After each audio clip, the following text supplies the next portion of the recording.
Mais uma vez, muito obrigado, Sra. Presidente, Sra. Ministra, Sra. Secretária de Estado, Sras. e Srs. Deputados.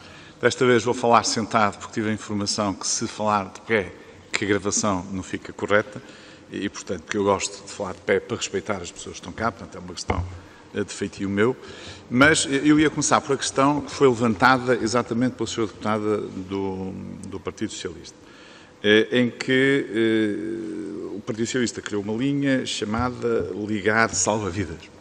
Mas nós, para salvarmos vidas, temos que ter meios.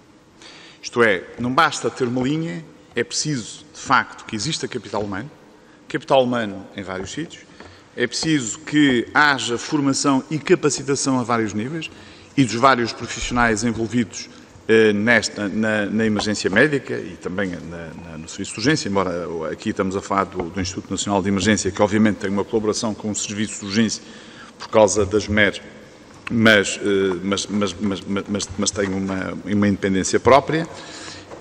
Não se consegue resolver estas questões sem o financiamento adequado do INEM e sem o financiamento também das estruturas de apoio, porque o INEM não trabalha sozinho, trabalha com outras estruturas, e nós todos sabemos, enfim, não vale a pena estar aqui a citar números, eles ainda ontem ou hoje apareceram mais números sobre isto, sobre a questão das dificuldades que existem em equipamentos, meios, sobre a questão que nós ainda não temos resolvida dos bombeiros e a própria emergência, isto é, os nossos bombeiros, em cerca de 80% dos casos, são os primeiros a chegar aos locais em que existe, por exemplo, um acidente, sobretudo fora das grandes cidades, e, portanto, se calhar os bombeiros também têm que ter aqui mais apoio e, se calhar, até mais formação, mas essa é uma questão que hoje não terá lugar aqui.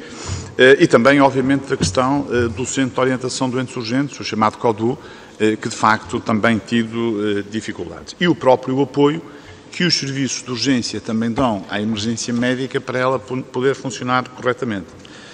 Ora bom, colocando esta questão e concordando que, de facto, o importante na emergência médica é salvar vidas e não há nenhuma estrutura em que se possam salvar mais vidas do que na emergência médica, isto é, estamos a falar sempre de situações em que a diferença de um minuto ou até de um segundo pode ter impacto naquela pessoa, a pessoa pode sobreviver ou morrer.